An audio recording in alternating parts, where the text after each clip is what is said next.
People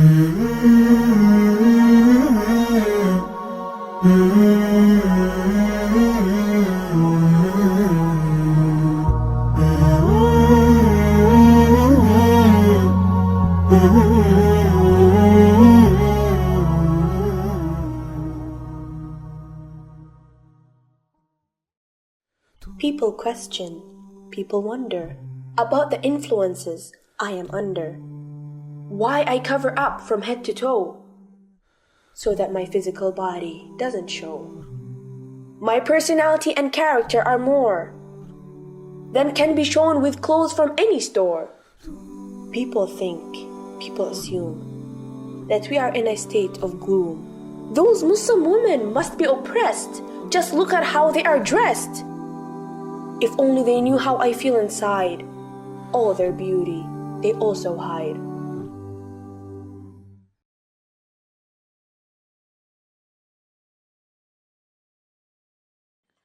Alhamdulillah, wassalatu wassalamu ala rasulillah amma ba'd.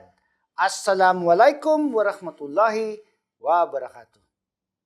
Minsan pa ay nagbabalik po ang inyong lingkod sa programang ito para ipaglingkod sa inyo ang ating paksa na pinamagatan nating ang dating daan at tamang daan sa Biblia. Dayan ay mababasa natin sa Jeremias 6 at ang talata po ay 16. Pakinggan ninyo at atin pong sisipiin ang pinaka-versikulo na yan. Ganito ang sabi ng Panginoon, tumayo kayo sa mga daan at tumingin, at ipagtanong ninyo ang sinaunang landas kung saan naroon ang mabuting daan at lumakad kayo roon, at kayo makakatagpo ng kapahingahan para sa inyong mga kaluluwa. Ngunit kanilang sinabi, hindi kami lalakad doon. Nakakalungkot Ano? Ang Diyos na nga di umano ang may sabi na dumaan kayo, lumakad kayo doon sa mabuting daan. Yan ang sinaunang landas. Yan sabi ng mga tao, hindi kami magsisilakad doon. Bakit kasi ayaw nilang magsilakad doon? Ano ho ba ang dahilan? Ano ba ang mayroon doon sa dating landas o sinaunang landas na ayaw lakaran ng tao? Pakinggan niyo dito sa Exodo 34, ang talata naman ay 28. Ito po. Subaybayin ninyong mabuti. Ayaw nila to Ito. At siya naroon kasama ng Panginoon na 40 araw at 40 gabi, hindi siya kumain ng tinapay o uminom man ng tubig, at isinulat niya sa mga tapyas ang mga salita ng tipan, ang 10 utos. Ano po itong ayaw ng tao? Yung katulad ng ginawa ni Moises. Ano ho ba ang ginawa ni Moises? Siya po ay nag-ayuno, hindi siya kumain, hindi siya uminom sa loob po ng 40 araw at 40 gabi. Sino pang gumawa niyang pag-aayuno na yan? O pagfa-fasting na yan. Ano ho? Pakinggan ninyo dito sa Mateo 4, ang talata 2. Siya ay 40 araw at 40 gabing nag-ayuno. Pagkatapos ay nagutom siya. Sino pa po ang nag-ayuno? Ng 40 araw at 40 gabi? Walang iba kundi si Jesucristo alayhisalam. Ayan. Ayaw na ayaw ng mga tao yan Ayaw na ayaw nilang magpalipas ng gutom. Kinakailan makakain sila ng umaga, tanghalian, hapunan. Meron pang in-between Meron pang merienda sa bago magtanghalian, meron pang snack bago maghapunan, at ang iba pa, meron pang midnight snack. Kapag nag-ayuno, 40 days and 40 nights, hindi nila kakayanin yan. Napakahirap nun. Kaya ang sabi ng mga tao, ayaw naming magsilakad doon. Ayan. Ito pa. Ito pang ayaw na ayaw nila sapagkat lalo na yung mga negosyante. Itong ayaw na ayaw ng mga negosyante. Pakinggan ito ng mga negosyanteng nanonood sa atin ngayon. Itong ayaw na ayaw ninyo Pakinggan niyo. Huwag kang magpapahiram na may patubo sa iyong kapatid. patubo ng salapi, patubo ng kakainin, patubo ng anumang bagay na pinapahiram na may patubo. Nako. Ayaw na ayaw ng mga Bombay niyan. Di ba? Usong-uso kasi, pinauso ng mga Bombay na, ang tawag doon, 5-6. Ayan. Binana rin ng maraming mga Pilipino yan. Nagfa 5-6. Samantalang ang sabi doon sa dating daan, sa tamang daan, pagka ikaw anya'y nagpahiram, kahit na salapi yan, kahit nakakainin yan, ano pa man niya ipahihiram na yan, huwag kang magpapatubo. Huwag mong lalagyan ng interest. Magagalit sa atin ng Metrobank. Ayan. Magagalit sa atin yung Asia Bank. Magagalit sa atin mga PCI Bank. Lahat ng mga bangko sa Pilipinas, magagalit sa atin. Kaya sabi ng mga bangko, ayaw naming magsilakad doon. Hindi lang bangko, pati mga individual na nagpapautang. Ang lagay hindi kikita ang pera namin na pinautang. Yan sabi ng dating daan Yan sinabi ng tamang daan huwag kayo magpapatubo. Ito pang ayaw nila. Ito, gustong-gusto ito ng mga lalaki. Pero ayaw na ayaw ng mga babae. Ito, pakinggan ninyo, ang sabi ng mga babae, ayaw namin magsilakad doon. Pero ito, gusto ito ng mga lalaki. Pakinggan ninyo, 16:3 ng Genesis. Kaya't pagkaraan ng 10 taong paninirahan ni Abram sa lupain ng Kanaan, kinuha ni Sarai na asawa ni Abram si Hagar na taga-Ehipto na kanyang alila at ibinigay kay Abram na kanyang asawa upang maging asawa niya. Naku, masayang-masayang mga gentleman na nanonood sa atin, di ba? Kinukurot naman na ng asawa o kaya ng girlfriend. Sige, subukan mo, di ba? Kasi ito'y ayaw na ayaw ng mga babae, no? Kaya ang sabi ng mga babae, ayaw namin dyan, no? Magiging pangalawang asawa? Pangatlo, pang-apat, ayaw naming magsilakad doon. Ikaw na lang, sabi doon sa asawa. No? Nag-aaway tuloy. Pasensya na. Yan po sinasabi ng dating daan. Yan ang sinasabi ng tamang daan na yan po ang mabuting daan. Ayan. Alam nyo ba na humirit pa si Abraham ng isa pa? Dito sa 25:1, humirit pa ng isa.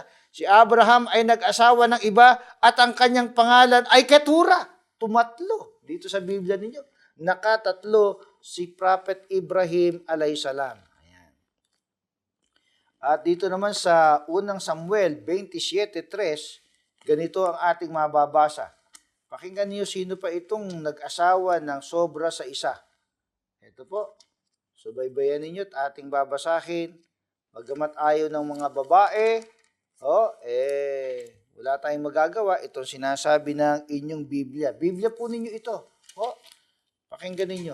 Dito sa 27, ang talatay 3. Nanirahan si David na kasama ni Akis sa Gat. Siya at ang kanyang mga tauhan, bawat lalaki at ang kanyang sambahayan, si David at ang kanyang 2 asawa. Si Ahinoam na taga Jezreel at si Abigail na taga Carmel na balo ni Nabal. Ayan. 2 itong binabanggit na napangasawa dito ni Haring David. At sa ito lalo nang magpapataas ng kilay ng maraming mga babaeng nanonood sa atin ngayon. Sasabihin niyo sila, ano yan? Bakit ganun? Ano yan? Totoo ba yan? Biblia niyo ito Pakinggan niyo. Sa unang Hari 11:3, ganito ang sinasabi. Siya'y nagkaroon ng 700 asawa, mga prinsesa at 300 asawang lingkod. Ilan ho yun? Nabilang niyo ba? 700 plus 300 equals 1,000. Ayan. Sino po yan? Si Haring Solomon. Ayan. Naka-1,000 asawa, batay sa inyong Biblia. Hindi ho Quran itong binabasa ko. Baka akala nyo Quran. Ito po ay Biblia. Naka-1,000 asawa, itong si Haring Solomon. At yung kanyang kapatid na si Jeroboam, dito naman sa Ikalawang Kronika 11:21, pakinggan nyo kung nakailan naman itong kapatid niya. Dito sa Ikalawang Kronika 11:21. Subaybayan po ninyo at ating babasahin. Ito po. 11:21. Ito. Minahal ni Rehoboam si Maaka na anak ni Absalom nang higit kaysa lahat ng kanyang mga asawa at sa kanyang mga asawang lingkod. Nagkaroon siya ng 18 asawa at 60 asawang lingkod at mayroong 28 anak na lalaki at 60 anak na babae. Napakarami nung maging asawa rin, mga anak. Ayun, kayo na magbilang. Narinig nyo naman yung aking binasa eh. Di ba? Basta yon, sobra sa isa yon. Di ba? 18 asawa, sabi. At 60 mga concubines, ika nga sa English. At ang daming naging anak. Pero kung pag-uusapan naman ay pagpapamana. Ayan. Ano ang sistema ng pamana na itinuturo ng dating daan na yan din naman ang mabuting daan at tamang daan. Pakinggan ninyo dito naman sa 21:15 hanggang 16, ganitong ating mababasa.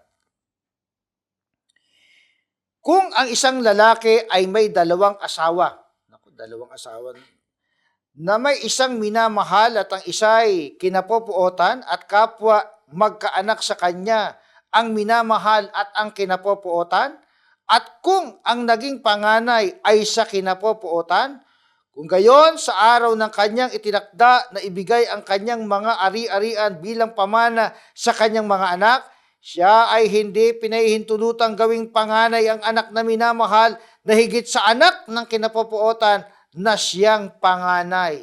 Ayan. So, patas. Kinakailangan wala ang pinag-uusapan dyan hindi yung panganay dun sa minamahal o panganay dun sa kinapopuotan. Basta ang pag-uusapan ay pagbibigay ng mana. Napansin po natin, kinakailangan ay pantay. Di ba? Nung araw, nauna yung pinakapanganay na binibigyan ng pamana. Ayan. Kaya nga, napansin natin, mga mahal na kapatid sa Islam at mga pinagpipitaganan nating mga televiewers, napapansin po natin ang mga bagay na inaayaw-ayaw ng maraming mga tao. Pero bagamat inaayaw-ayaw ninyo, ay may ipinagpaon na si Jesus Christ, alayhisalam, sa mga taong nanonood sa atin ngayon. Etong kanyang pinagpaon na. Okay? Pakinggan ninyo.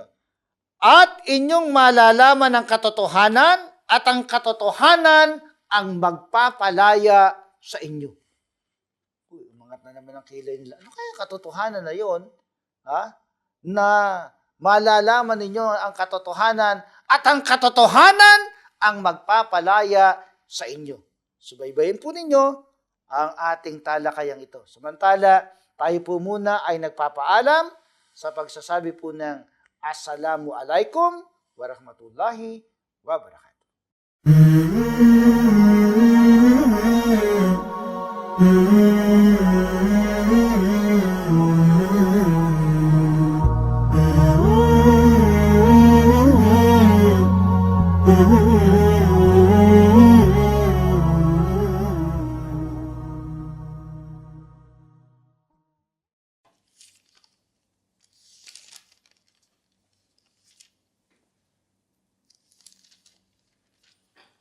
Alhamdulillah, wassalatu wassalamu ala rasulillah amma ba'd.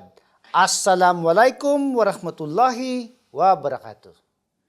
Minsan pa ay nagbabalik po tayo sa ating programa upang ipagpatuloy ang paksa na ating ipinaglilingkod sa inyo na pinamagatan po nating ang dating daan at tamang daan sa Biblia. Ayan ay nababasa po natin doon sa Jeremias 6:16 na ito ang daan na pinalalakaran sa atin ng Diyos at kapag ka ating nilakaran ang kanyang pangako, makakatagpuan niya kayo ng kapahingahan ng inyong kaluluwa. Subalit anong sinasabi ng marami, ayaw naming magsilakad doon.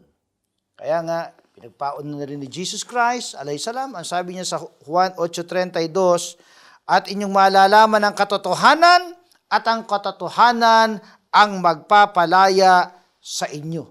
Ayan. Kaya subaybayan ninyo itong katotohanan na magpapalaya sa inyo. Ano itong katotohanan na magpapalaya sa inyo? Bakit sinabi yon ni Jesus Christ, alayhisalam, na kinakailangan palayain kayo ng katotohanan?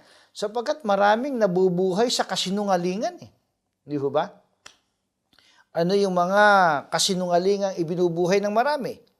Napakaraming mga tao na itinuturo na nga ng Biblia ninyo na kinakailangan magpatuloy, ayaw magpatuloy ng iba. Diba? Siguro sabi ng mga Pilipino, kami mga Pilipino, mga tuli kami. Ayan. Mabuti na lang at ang ating mga ninuno ay mga Muslim. Diba? Kaya ang mga Pilipino ay nagpapatuli. Pero kung pag-uusapan sa kakristyanuhan sa buong mundo, ang mga Pilipino lamang ang mga Kristiyanong nagpapatuli. Hindi dahil sa religion yan. Kundi yan na ang naging kultura, naging tradisyon sa Pilipinas. Ayan. Subalit, sino lamang ang mga nagre-relihiyon na nagpapatuli? Walang iba kundi ang mga Muslim. Obligatory po yan. Obligatory. Yan ay suna ni Prophet Muhammad sallallahu alaihi wasallam. Ayan. At ang mga tao na hindi kumakain ng karning baboy, anuman ang luto, kilala ninyo, ang hindi kumakain yan ay mga Muslim. Ayan, hindi kami kumakain ng baboy. Marinig lang namin yung salitang baboy. Yung iba, medyo iba na bumabaligtad na yung sikmura. Marinig lang baboy, bumabaligtad na yung sikmura. Ayan. At ayaw na ayaw rin ng mga Muslim ang umiinom ng alak. Yung alcohol na yan. Ayan yung mga binabanggit natin ay mababasa natin sa Al-Quran. Hindi na rin natin babasahin, pero babanggitin na natin yung pinakatalata. Mababasa po natin yung hindi pagkain ng baboy sa Al-Baqarah, sa aya 173. Yan. Gayun din naman mababasa rin natin sa Al-An'am sa aya 145. At kung magpapatay din naman ng hayop, mababasa sa Al-Hajj sa aya 34. Ayan. At kung pag-uusapan naman ay pagbabawal ng pag-inom ng alak, mababasa naman sa Surah Al-Maida sa aya 20. Pinagbabawal po ang pag-inom ng alak. At lahat ng mga inuming nakalalasing. Kasama na ang mga prohibited drugs. Ayan. At ang mga Muslim, kilalang kilala, bago magsala o bago magdasal, anong ginagawa ng mga Muslim? Batay sa Al-Maida, sa aya 6, ay kinakailangan naguhugas talaga. Basahin natin yon. At para sa ganyan, maintindihan ninyo kung ano sistema ng paghuhugas ng mga Muslim kailanman at magsasala o magdarasal. Pakinggan ninyo sa Al-Maida, sa aya 6. Ito sinasabi. Subaybayan po ninyo mabuti at ating babasahin.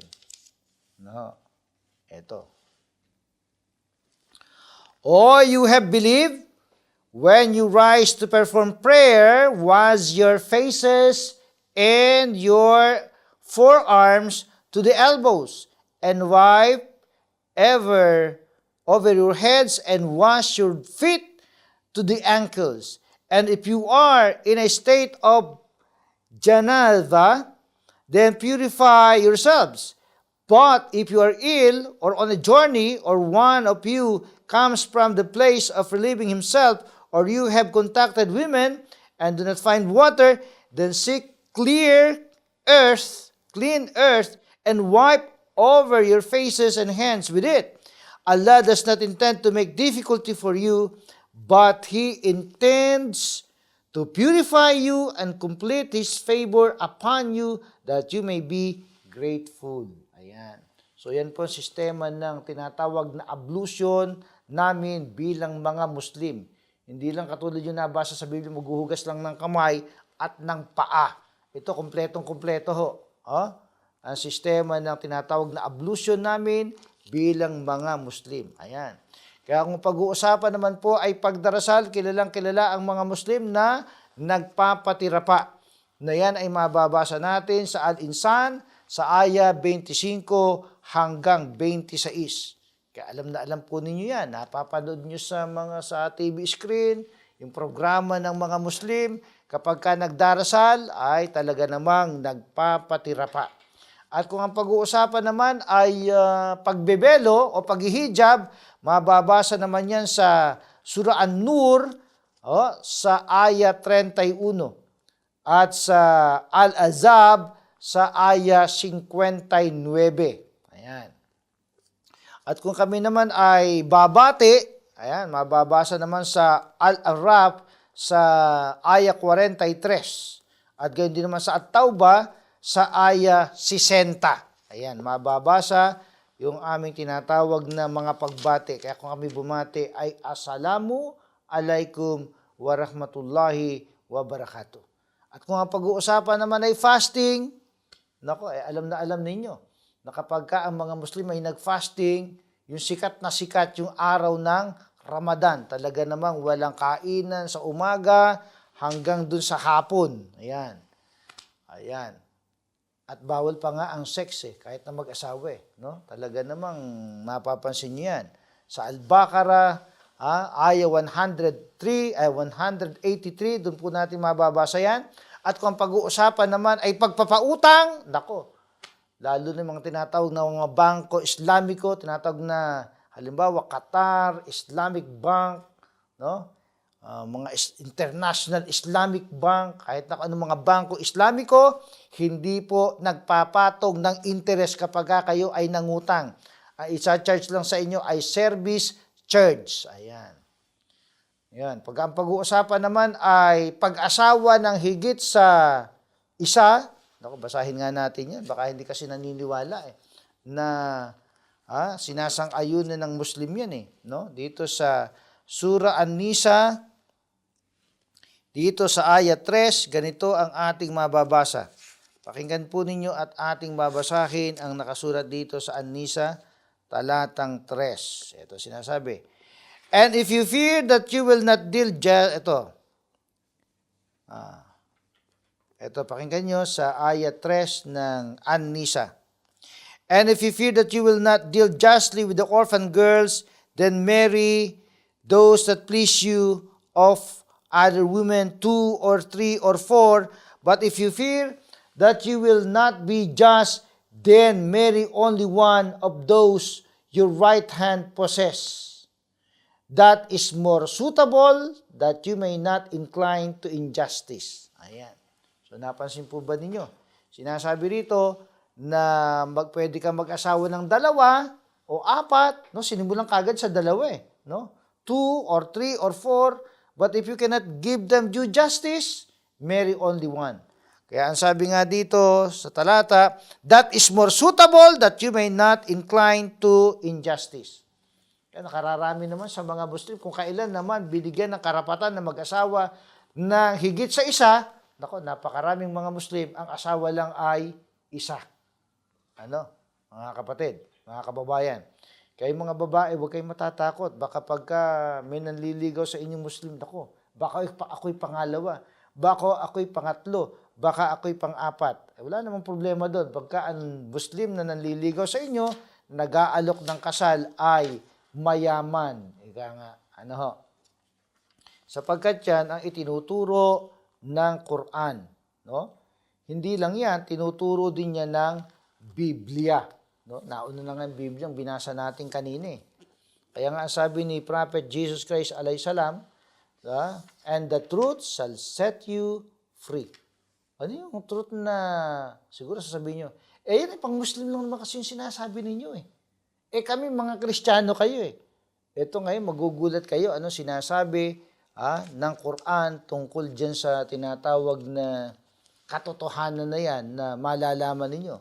Dito sa Surah Al-Imran, ganito ang ating mababasa. Pakinggan ninyo at aking sisipiin na nakasulat dito. Ito po. Sa aya 84. Say, we have believed in Allah and in what was revealed to us and what was revealed to Abraham, Ismail, Isaac, Jacob, and the descendants. And in what was given to Moses and Jesus and to the prophets from their Lord. We make no distinction between any of them, and we are Muslims. submitting to Him. Yun ang sinasabi ko sa inyo na ang katotohanan na magpapalaya sa inyo. Kasama si Jesus Christ, doon sinasabing, we are Muslims. Okay? Kumusta naman yung kanyang mga disipulo? San kabilang ang kanyang mga disipulo? Dito naman sa Surah Al-Maida,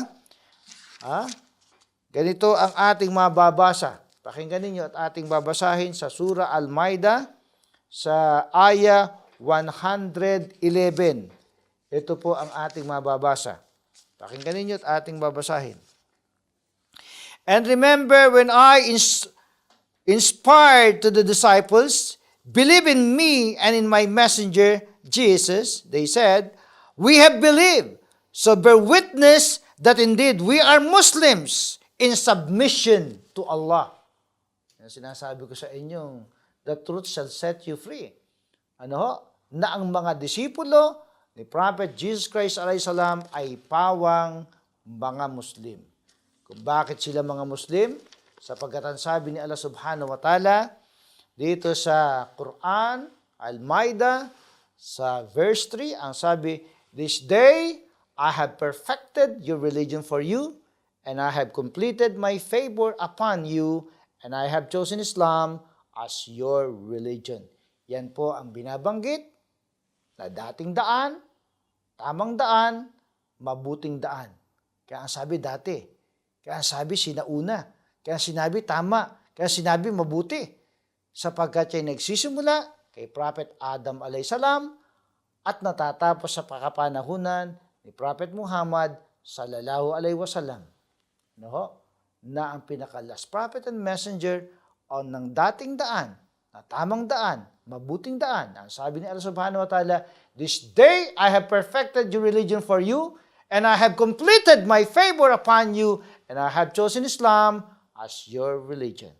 Dito nawa tayo magsama-sama, mga kababayan, mga magulang, mga kapatid, mga kaibigan.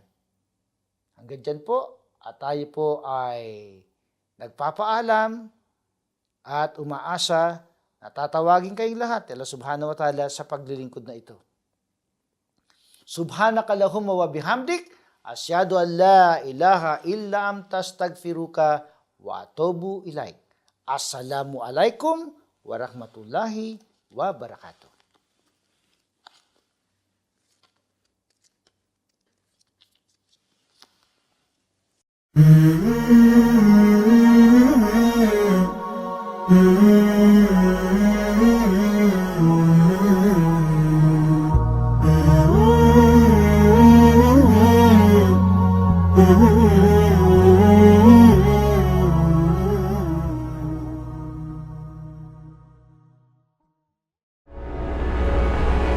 If this is your last moment on earth, and this is all the time that you have left, would you repent?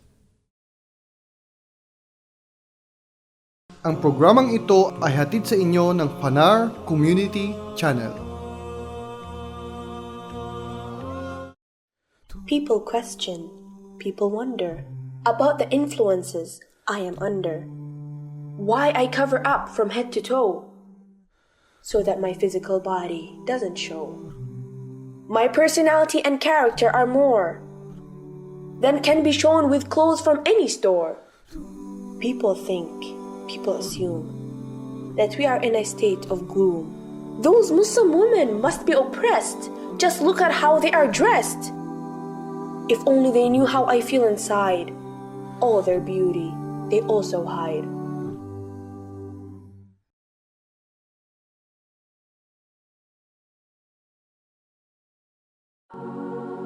Ah